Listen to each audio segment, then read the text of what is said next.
Vale, esto ya está grabando, Carolina. Vamos a empezar. Empezamos. Buenos días. ¿Cómo estás? Bien, la verdad que muy bien. Un poco cansada, pero bien.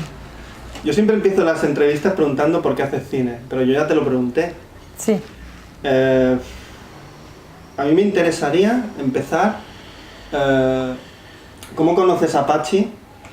¿Y por qué Patxi te da a ti las imágenes y no se las da a otra persona? ¿Cómo se cuece esa relación entre tú y Patxi? Bueno, yo conocí a Patxi a través de un amigo en común que me lo presentó y iniciamos una relación muy bonita porque teníamos varios intereses en común. Entonces quedábamos a veces para conversar, para ir al cine. Y un día Patxi me comentó que tenía una hermana que se había muerto, que se había suicidado y que su hermana había conservado los diarios. Entonces, bueno, es un tema que a mí me interesa mucho, el tema del diario, y yo le pedí los diarios. Después me contó que su familia se caracterizaba porque era una familia en donde se grababa mucho, que su padre, según él, era aficionado a filmar porque trabajaba en televisión y que tenía muchas imágenes. Entonces, en realidad no me dijo que tenía muchas imágenes, me dijo que tenía algunas imágenes. Que eso fue, me dijo, sí, filmás en Super 8, en la década del 60, en el 70, entonces sabiendo que a mí me gusta el Super 8. Y yo le dije, tráeme un día esas imágenes para que las vea, o sea, solamente con la intención de ver esas imágenes. Y bueno, llegó a casa con una cantidad de material impresionante, o sea, muchas películas, y la verdad que yo me puse muy ansiosa. Porque empecé a mirar y en realidad había tanto que no sé, le dije, Patxi, este es un material precioso, o sea, es toda la historia familiar, aparte que el padre filmaba muy bien, también tenía fotografías, o sea, miles de fotografías. Ahora es común tener fotografías, ¿no?, con el móvil, pero en esa época, a finales de los años 60, 70, no se fotografiaba tanto y el padre siempre iba a todas partes con la cámara fotográfica y la madre también. Tenían más de una cámara Super 8, o sea, era una familia en la que filmarse era importante. Entonces, en ese momento, bueno, comencé a leer los diarios de Ainhoa, comencé a mirar las filmaciones que había realizado el padre, pero también Patxi me pasó filmaciones que había hecho la propia Ainhoa. Entonces lo que me llamó la atención al ver a Ainhoa, que también se filmaba en la década del 90, fue como la diferencia entre la mujer que se veía en las filmaciones y la mujer de los diarios. O sea, había una especie de dicotomía. Entonces surgió la idea de hacer una pieza contando la historia de Ainhoa y también hablando de la escritura. Entonces fue una propuesta que yo le hice a Patxi. O sea, Patxi, me gustaría que me pasara las imágenes para hacer una pieza que me hablara de esto, ¿no?, de las imágenes, de la familia y también de Ainhoa. Y en ese sentido Patxi fue muy generoso, me pasó todas las imágenes, me las cedió y me dijo, haz lo que quieras. Entonces, haz lo que quieras porque yo no quiero que estas imágenes terminen en un mercadillo subastadas, porque en mi familia la mayoría de las personas han muerto, yo tengo una enfermedad, a mis sobrinos no les interesa, entonces lo más probable es que todo este material termine subastado y yo quiero que esto viva. Entonces, por eso también me las pasó. Bueno, y así surgió la idea de hacer la película. ¿Y cómo te empiezas a trabajar con las imágenes? Porque supongo que lo difícil de todo esto es reestructurarlo, ¿no? O sea, llegar hasta donde quieres llegar. O simplemente te lanzaste, empezaste a montar pequeñas piezas para ver si eso te daba para una película o algo más. No, yo siempre trabajo en torno a un texto. Entonces, a mí me gusta mucho escribir y también se me da bien. Y empecé a escribir un texto, que era esta narradora, que hablaba de las imágenes, que contaba la historia de Ainhoa, tratando de unir piezas, porque tampoco había una historia de Ainhoa, entrevistando a gente, ¿no? Entonces, uniendo las entrevistas de estas personas con la vida de Ainhoa y también con los diarios de otras escritoras. Y en base a ese texto fui pensando las imágenes. miraba las imágenes, o sea, horas de horas de horas, a diferentes velocidades, o sea, sí, así, a veces las ralentizaba mucho, otras veces las aceleraba, bueno, miraba mucho las imágenes y se me iban ocurriendo, ¿no? O sea, iba relacionando como, en este texto podría ir esta imagen. Entonces con eso fui construyendo como un primer corte y después entré a trabajar con Ana Pfaff, que es un poco la estructura que seguimos, ¿no? Con El Gran Vuelo fue igual, yo tenía un corte y después entré a trabajar con ella. ¿Y por qué Ana Pfaff? ¿Por qué entra, cómo entra en la película? ¿Ya habías trabajado con ella en El Gran Vuelo? ¿Y por qué la vuelves a llamar? ¿Qué te ofrece ella? Creo que Ana, para mí, es una de las mejores montadoras que conozco, porque es muy intuitiva para trabajar, es muy libre, entonces en ese sentido nos llevamos muy bien, porque miramos las dos la película y vamos discutiendo y generalmente coincidimos, y cuando no coincidimos está muy bien porque Ana de alguna manera, como no está tan metida como yo, me da una visión más general de todo. Y eso es muy importante en una película, ¿no? Porque uno, si hace el guión, si hace un corte, si dirige, necesita como un feedback, y en ese sentido Ana es muy buena. Aparte que nos llevamos muy bien, me gusta la forma que ella tiene, no solamente de montar, sino de mirar, bueno, que tiene que ver con la forma de montar, claramente, pero cómo trabaja el archivo, no sé. Me gusta mucho trabajar con ella y aparte que nos sentimos las dos muy a gusto. Y con Alejandra Molina, que hace la parte de sonido, porque el sonido en esta película es muy importante. Esas imágenes mudas tienen un sonido. La aparición de la voz en off hablando sobre las imágenes que estamos viendo y dándonos otro tipo de narración a lo que estamos viendo. O sea, toda la parte de sonido convierte la película en algo diferente. ¿Cómo es el trabajo con Alejandra? Bueno, con Alejandra también me siento muy a gusto trabajando, aparte que es muy buena. Y la música la compuso un dúo que se llama La Musa. Sí. Uno de los músicos, Diego Mune, también participó en El Gran Vuelo con otros músicos. Y Ale hizo todo el diseño de sonido y la edición. Entonces es muy rigurosa y también muy creativa. Entonces en algunas escenas colocó ciertos sonidos que a lo mejor no tienen que ver con lo que está ocurriendo, pero que de alguna manera te generan algo, ¿no? O sea, sonidos, no sé, de vidrios, o a lo mejor de fuego, no necesariamente cuando se está quemando el coche, sino que en distintas escenas, ¿no? Y también trabajó la música que había compuesto La Musa y agregó, bueno, todo su diseño sonoro, y también con ella me siento muy bien trabajando. Porque tu intención, que era hablar de una mujer que tiene, digamos, muchas máscaras o muchas vidas dentro de ella misma o dentro de su propia vida, de la que muestra a los demás y de la que se oculta a ella misma, o hablar sobre el retrato de, no sé, de alguien, porque la dicotomía que explicabas, o sea, Ainhoa parece una persona, es otra realmente. ¿Tu intención en la película cuál era exactamente?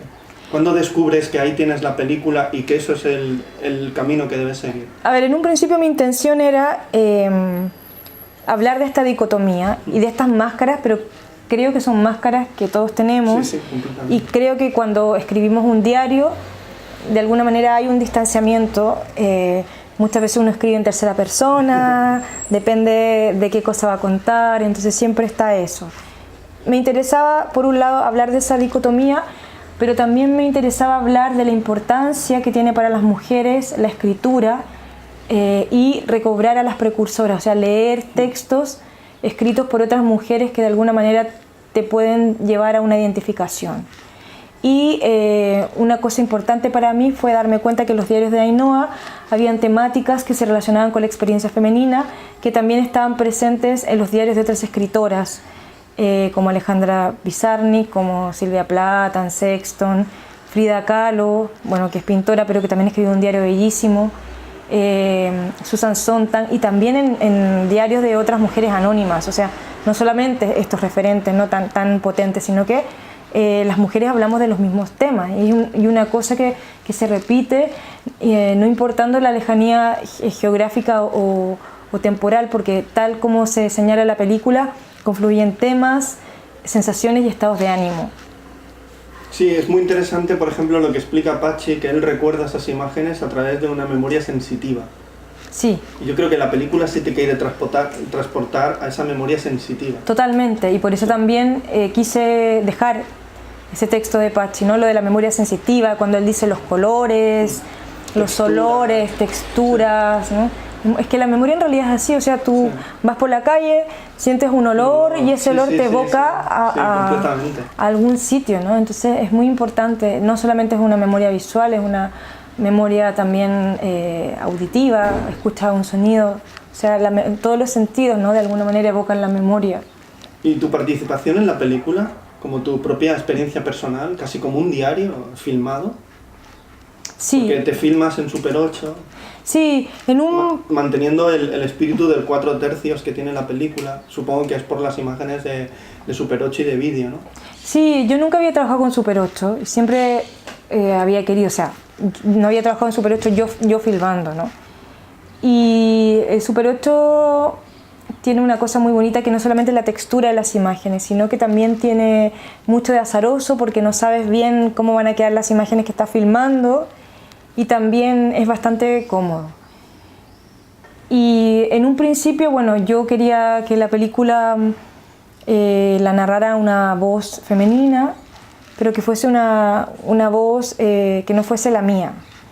Pero cuando a mí me ocurre una experiencia que para mí fue decidora, importante, y cuando yo leí un texto de Ainhoa y me sirvió para reflexionar sobre eso, yo pensé, mira, si estoy haciendo una película que habla de la importancia que tiene para las mujeres recobrar las precursoras, y a mí me pasó esto, y con la lectura de una carta de Ainhoa yo pude salir adelante, o al menos pude reflexionar, pensé que era honesto contar mi experiencia, introducirme en la película y escribirle una carta a Ainhoa, de alguna manera para agradecerle, y también para hacer una diferencia entre ambas, ¿no? Porque diferencias, y no solamente diferencias, sino que también puntos en común, porque ella era un poco mayor que yo, pero pertenecemos a la misma generación, como dice, ¿verdad?, la película, ¿no? Ambas nacimos en la década del 70, ambas nacimos en dictadura, ambas vivimos la transición, hay muchísimas relaciones, y como yo conocí a Patxi, que es su hermano, quizás si ella hubiese estado viva, obviamente que la hubiera conocido. Sí, entonces había como una posibilidad, ¿no?, que nuestros caminos se hubiesen cruzado, que nos hubiésemos encontrado, pero no se dio porque ella se quitó la vida. Pero era muy bonito para mí hacer ese cruce, ¿no?, y jugar con esa posibilidad de encuentro y hacer esta diferencia entre ambas. ¿Cuándo entre Ana, Ale, tú decidís que la película ya está terminada? Cuando dices, ya no quiero ver más imágenes, estas son las que van a estar, estas son las que no van a estar. Porque supongo que hacer una película donde tienes tantas imágenes, sonidos, diarios, escritura, o sea, es doloroso decidir qué entra y qué no entra en la película. Pero la estructura o la temática o la idea de la película tiene que sobrevalecer al resto. ¿Cuándo dices, la película ya está? No lo sé, no te lo puedo contestar, porque para mí en eso Ana me ha ayudado muchísimo, porque la película era más larga, yo quería meter más imágenes, más texto, había más escritoras, pero al final era larguísima. Y para mí lo más difícil es renunciar a las imágenes. Entonces en eso Ana me ha ayudado muchísimo, porque tiene la capacidad de decir, mira, esto a lo mejor no aporta tanto, si lo sacas no pasa nada, no cambia la historia, por muy bonita que sea la imagen, ¿no? Ella lo ve desde fuera y me dice, no. Lo mismo con el sonido, ¿no? Entonces, porque a mí me cuesta, o sea, en ese sentido necesito la ayuda de Ana, de Ale, también para el sonido, ¿no? Porque mi voz en off no me gusta, la grabé muchísimas veces y la volvería a grabar de nuevo. Entonces, un momento Ale me dice, no, si la voz ya está bien, y yo, no, pero es que la quiero grabar de nuevo, no, pero si ya está bien la voz, o sea, a nadie le gusta su voz, y yo, pero es que no me gusta cómo suena la voz. Entonces, yo la verdad que no sé cuándo la película está terminada, me tienen que ayudar, o sea, tengo que tener como alguien que de alguna manera tome el toro por las astas y me diga, ya, hasta aquí, o sea, porque si no yo seguiría, no, y duraría 6 horas, haría una serie, claro. A mí hay una frase que ahora no sabría decírtela cómo es porque no la he apuntado, pero hay una frase que yo creo que define mucho tus dos películas o el cine que he visto de ti.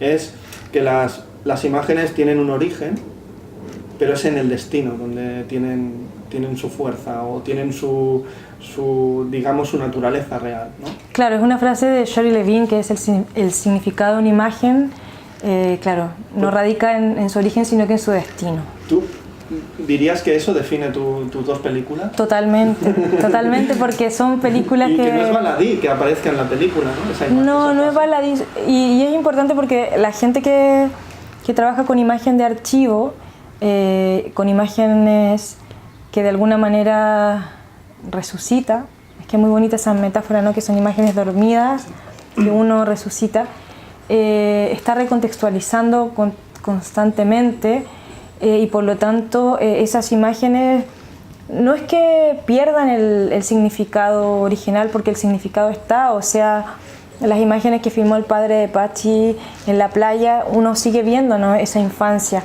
pero de alguna manera la ve de otra manera también, con este nuevo sentido que es el que le damos, bueno, los que trabajamos con archivo. Porque a mí lo que me fascina de la película es que es inmensa, o sea, cada vez que la ves descubres algo diferente en la película, o sea, no se acaba. O sea, la intención esta que tú estabas explicando de que te cuesta poner imágenes o cortar la película, es que se consigue, porque la película no se termina. La película, una vez que acabas de verla, las imágenes bullen en tu interior. Claro, es una película que tiene muchas capas. Y es muy laberíntica en ese sentido, porque sí. entras en un lugar que te abre puertas, te llevan a otras, y dentro de esos espacios hay otras puertas, es como algo infinito, o sea, que no se termina. Porque sí. Además la película está completamente desestructurada, hay muchos saltos en el tiempo. Claro, no es una película cronológica, bueno, El Gran Vuelo tampoco lo era, tampoco o sea, lo era. Son películas que, como son historias de vida que fueron truncadas, o sea, Clara desapareció en el año 1943, no se supo nunca más de ella, Ainhoa se suicidó, estas mujeres no están para contar su historia, entonces, ¿cómo se escribe esa historia? A través de los testigos, y a través de los textos, entonces, y a través de las imágenes, por supuesto. Entonces son como puzzles, digo yo, como un puzzle que no tiene todas las piezas. Sí. Entonces un puzzle incompleto. Y por lo tanto lo puedes ver de diferentes maneras y por lo tanto es lo que dices tú, no tiene muchas capas. Sí, muchísimas, y además es como, yo te comentaba antes, como un calidoscopio. Como un calidoscopio. En el momento que lo mires de otra manera o lo cambies, o sea, tu película es como si tuviese, como si fuera una materia, o sea, que pudieses tocar. Como una plastilina. Sí, como una plastilina que puedes estirar, que puedes volver a una cosa, puedes volver a otro, puedes volver a un tiempo. Tú reconstruyes la forma lineal de la vida, bueno, de ella o de la familia. Sí, ¿no? Yo creo que es una película, y esto me lo ha dicho mucha gente, que te queda y tú sigues pensando 1, 2, 3 días después. Para mí eso es muy bonito, me lo ha dicho mucha gente. Me quedé tocado, como dicen acá en España, tocada con la película y he seguido pensando y he ido uniendo cosas, ¿no? Tratando de entender, a lo mejor he entendido por qué en el principio se hablaba de esto. Es una película que tiene muchas capas y es una película que tienes que tener un tiempo para procesarla. No es una película ligera, de fácil digestión. Bueno, El Gran Vuelo tampoco. Además está muy bien porque tú te preguntas como cineasta. O sea, es como si la película la forma de la película se reconstruye constantemente. Claro, sí. O sea, en el fondo, como tú te preguntas sobre Ainhoa, sobre su familia, sobre la propia materia de la película. Sobre las imágenes, qué pasa con las imágenes que se descomponen. Todo eso está. El amor en las imágenes, cuando ellos se fotografían y se filman mutuamente, el padre con la madre, ¿no? Cómo eso puede ser una expresión de amor. ¿Quién filma a quién? Cómo uno se autorrepresenta a través de la filmación, la propia Ainhoa, ¿no? Que siempre se autorrepresentaba también en los vídeos, ¿no? Claro, es una película que reflexiona constantemente sobre la imagen. Y El Gran Vuelo también lo era. O sea que a mí me interesa mucho reflexionar sobre la imagen. Y en todas las películas que haga creo que lo voy a seguir haciendo, ¿no? Es importante esta reflexión, porque las imágenes no son inocentes, o sea, están hechas por alguien que tiene cierta mirada, de cierta clase, de cierto género. Entonces, claro, no son inocentes, y una imagen no solamente te habla de esa imagen, sino que te habla de muchas cosas. Y a mí lo que me interesa es hablar de todas esas cosas y también reflexionar sobre esas cosas. Para mí es fascinante, o sea, coger una fotografía y analizar esa fotografía, y puedes sacar hojas de hojas de hojas solo con una fotografía. Y también reivindicar la imagen de la mujer, y sobre todo la mujer y su feminidad, porque hablas de temas y de conflictos, de dolores, tanto físicos como emocionales, que solo le ocurren a las mujeres, y que el cine o el arte lo había dejado como en menor medida, ¿no? O sea, no había tenido ese protagonismo que debería tener, ¿no? Claro, porque históricamente las mujeres hemos tenido una disociación bastante grande con el cuerpo. Se nos ha enseñado a callar, también, sobre todo, a no sentir rabia, ¿no? En el siglo XIX hubo muchas mujeres que fueron internadas por esto, ¿no? Porque no podían manifestar la rabia, y todo esto de alguna manera te pasaba la cuenta y se iba por otros sitios, ¿no? Y la escritura era una vía de escape. Era muy importante porque era el único lugar en donde te podías vaciar o te podías expresar con cierta libertad. Y hubo muchas mujeres que escribieron a lo largo de la historia. Lo que pasa es que esas mujeres están invisibilizadas, y es un pez que se muerde la cola, porque en el colegio yo lo pensaba, nunca me hablaron ni de Sylvia Plath, ni de Anne Sexton y otras escritoras. O sea, te menciono estas dos, pero hay cientos de escritoras importantísimas. Adrienne Rich, bueno, Susan Sontag, también escritoras de novelas, no solamente de poesía. Entonces los referentes son masculinos, y es muy importante para una mujer tener referentes femeninos, y si se siente mal o si tiene algún problema y lee y ve y entiende que hay otras mujeres que pasaron por lo mismo, te ayuda mucho. Yo esto lo he dicho en algunas entrevistas, pero yo en una etapa de mi vida lo pasé muy mal, y sí que me ayudó conversar con amigos y con amigas, pero algo muy importante fue leer el diario Renacida de Susan Sontag.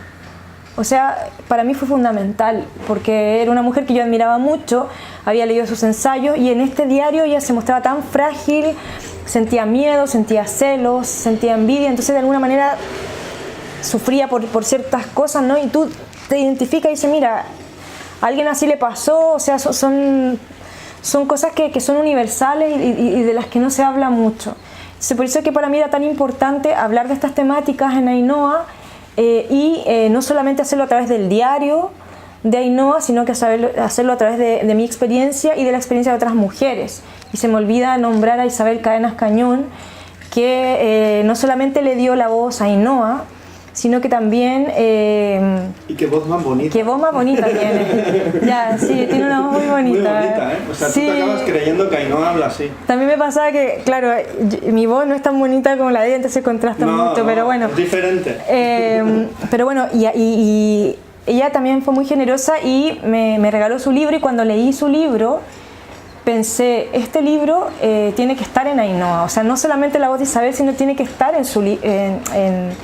en Ainhoa su libro, porque es un libro que habla de la ausencia, es un libro que habla de la ausencia materna, y es un libro que describe imágenes sin que se vean. Entonces va reconstruyendo la fotografía a través del texto. Entonces de alguna manera dialoga con Ainhoa, pero desde otro lado. Y también habla desde los ojos de una niña, bueno, y después de una mujer, ¿no? De una adolescente, de una mujer. Y además que Isabel, tengo otra relación con ella, porque Isabel hizo su tesis doctoral en el tema de la ausencia, y una de las películas que escogió para su tesis fue El Gran Vuelo. Entonces teníamos una relación muy bonita, y fue como una relación muy, ¿cómo se dice?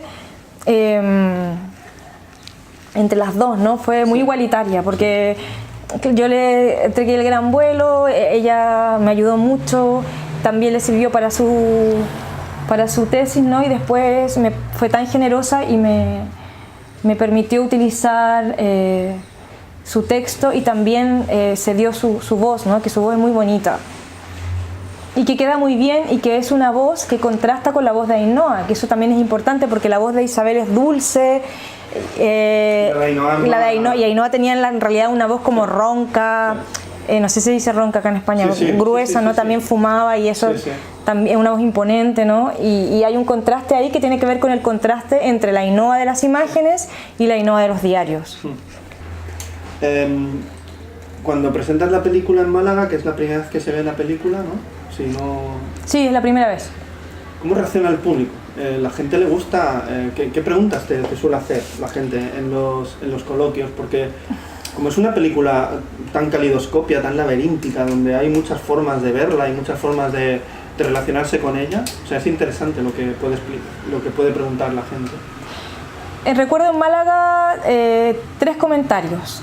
Una chica que me agradeció por la película, específicamente por el tema de las experiencias femeninas, porque ella se había visto en los diarios de Ainhoa y había visto cosas de ella que nunca había querido contarle a nadie y las había visto en el diario de Ainhoa. Entonces, de alguna manera, estos temas visibilizaban estas experiencias femeninas.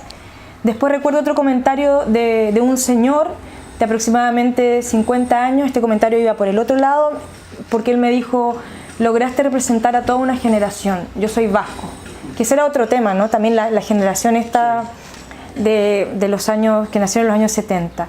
Y después un amigo que es programador de un festival, también desde otro lugar me dijo: me emocioné muchísimo, me hiciste llorar, sobre todo con el tema de la muerte, del suicidio y la enfermedad de Pachi. Entonces fueron como 3 opiniones desde lugares distintos, que eso también tiene la peli. Y en otros festivales o en otras proyecciones la gente siempre se emociona mucho.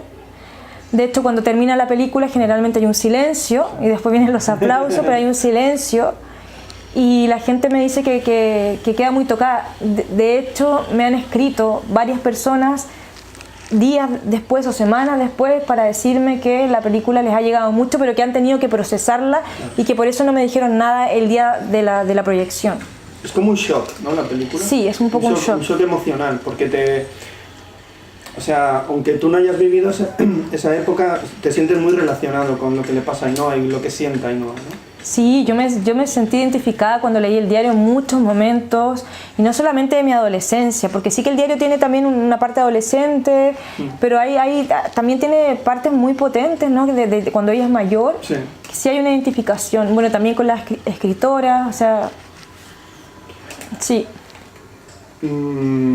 Ahora, para ir terminando, me gustaría que me dijeras tu experiencia personal a través, no de la Carolina cineasta ni o sea, más personal, o sea, ¿cómo ves tú la película? Como si pudieras abstraerte de la película y verla como espectadora, así. Ya sé que es una cosa complicada. Es que es muy difícil porque es como salirme, ¿no? Y verla de afuera. O sea, ¿cómo ha sido tu experiencia personal con esta película? ¿Fue como El Gran Vuelo o ha sido diferente? Esta película para mí fue mucho más dura. Fue mucho más dura hacerla para mí. A nivel emocional, fue una película muy dura. El Gran Vuelo fue una película dura, pero más por términos prácticos, porque la saqué adelante sola, porque costó mucho tiempo. Esta película también la saqué adelante sola, bueno, y con el equipo, pero sí que me removía mucho. Bueno, aparte, como hay una experiencia mía que se incluye en la película, claro, es una película que me desgastó emocionalmente bastante. Sí, pero bueno, pero estoy feliz, pero sí que costó. Sí, hubo dolor, ¿no? Físico. Hubo dolor físico, sí. O sea, lo que explica también la película. Claro, porque todo este proceso que yo viví, bueno, el aborto y todo eso, me ocurrió cuando yo estaba haciendo la película. Entonces, de alguna manera, por eso es una peli que fue más difícil, el hecho de incluir esa experiencia dentro de la película, ¿no? Y cómo distanciarse, qué imagen utilizar, todo eso, claro, te remueve. Sí. También es terapéutico, debo decirlo, ¿no? Sí, yo creo que si no te enfrentas a ti mismo, a tu dolor, a tu oscuridad, no puedes seguir hacia adelante, yo pienso, es mi forma de verlo. Mucha gente dice que es un cliché cuando uno dice, no, que el arte es terapéutico, que el cine es terapéutico, pero yo creo que es real, porque el plasmar una experiencia, ya sea a través de la escritura, de la pintura, de la escultura, o del cine te distancia de esa experiencia y por lo tanto las ves desde fuera y eso te ayuda muchísimo. Porque a veces cuando estamos en el dolor estamos metidos dentro, no sabemos cómo salir y eso convertirlo en arte te distancia y el distanciamiento, como digo, te ayuda a salir a flote, ¿no? Entonces yo creo que sí, el arte tiene mucho de terapéutico y el cine también.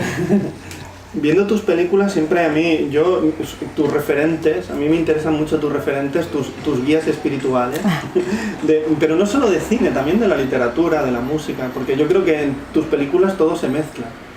O sea, no solo hay referentes de cine y gente santos santorum del cine, también hay gente de literatura, de pintura, o sea, son películas donde todas las artes confluyen, pero de una manera muy, muy fuerte, ¿no? Con mucha energía, ¿no? Sí.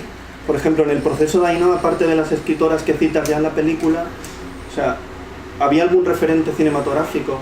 Bueno, porque también estaba la pintura de Frida Kahlo, ¿no? Sí, Frida Kahlo, me gusta el surrealismo en general, pero referentes cinematográficos siempre tengo los mismos. Chris Marker, Agnes Barda, que me gusta mucho, y Peter Forgax también, desde distintos lados, ¿no? O sea, Agnes Barda, lo que me gusta de su cine es cómo se introduce ella, cómo introduce su cuerpo, cómo narra con mucho humor y con mucha, no sé qué sinónimo, o sea, qué adjetivo utilizar.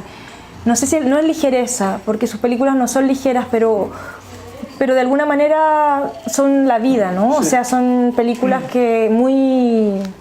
Sí, como no sé, como si fuera una brisa, ¿no? Exacto, son películas refrescantes. Es como lo que dices tú en tu película, ¿no? Del verano, ¿no? De la gente se graba en verano, ¿no? Ella está ahí, está su cuerpo, están sus reflexiones y está viva, ¿no? Son películas muy vitales, esa es la palabra. Y naturales, ¿no? Películas muy vitales.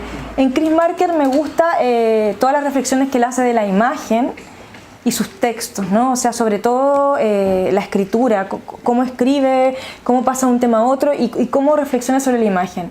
Peter Forgax, el hecho de contar la historia a través del archivo familiar, ¿no? O sea, siempre digo esto, la historia a través del archivo como contraplano a la historia con H mayúscula. Pero tengo otros referentes, o sea, te cito estos tres, pero sí, hay más referentes también.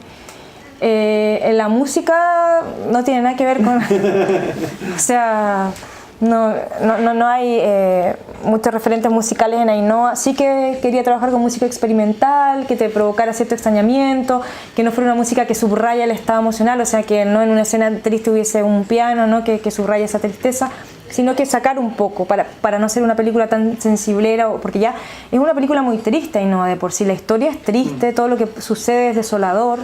Entonces ya acompañarlo con una música que fuese triste, ya en realidad terminaríamos ahí. A mí tus películas, sobre todo Ainhoa, me recuerda a cierto cine español de los años 70, de cine documental, donde se quería recuperar siempre una memoria que el franquismo anuló, ocultó, ¿no? Y a través de la fuerza de las imágenes, de dejar patente en la historia de que hubieran otras imágenes, de que hubieran personas, ¿no?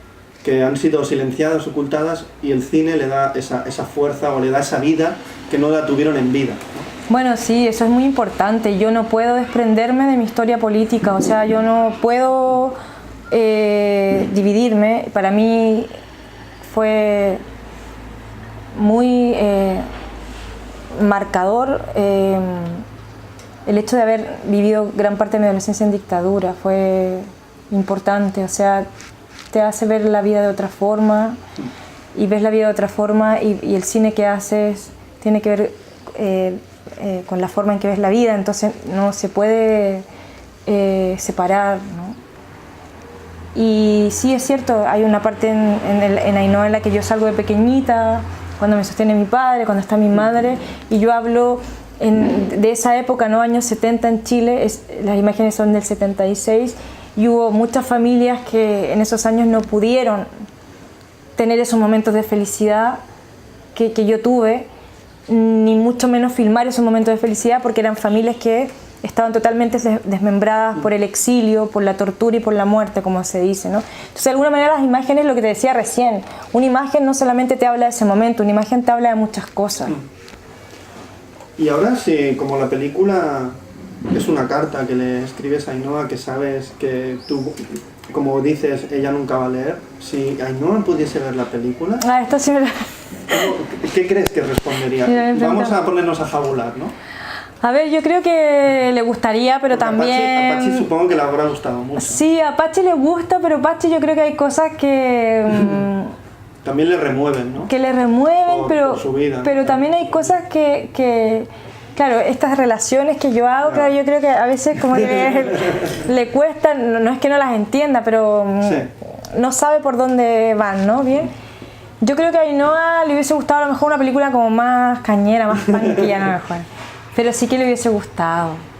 Y sobre todo le hubiese gustado también porque ella era una persona, bueno, yo no la conocí, pero ella era una persona bastante insegura y que yo creo que mucha de la gente que la rodeó nunca le dijo realmente lo que sentía por ella o cómo la veían.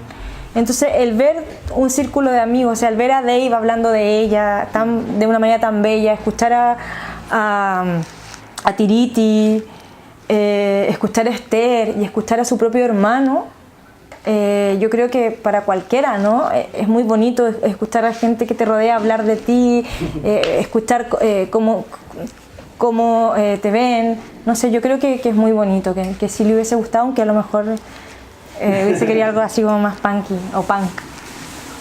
Pues Carolina, muchas gracias por tu tiempo, por tu película, y yo siempre digo hasta la próxima película. Bueno, hasta la próxima película en 2 o 3 años, quizás sea una ficción, ¿no? Bueno, no adelanto nada, no Siempre será adelanto nada. interesante tu mirada. Gracias.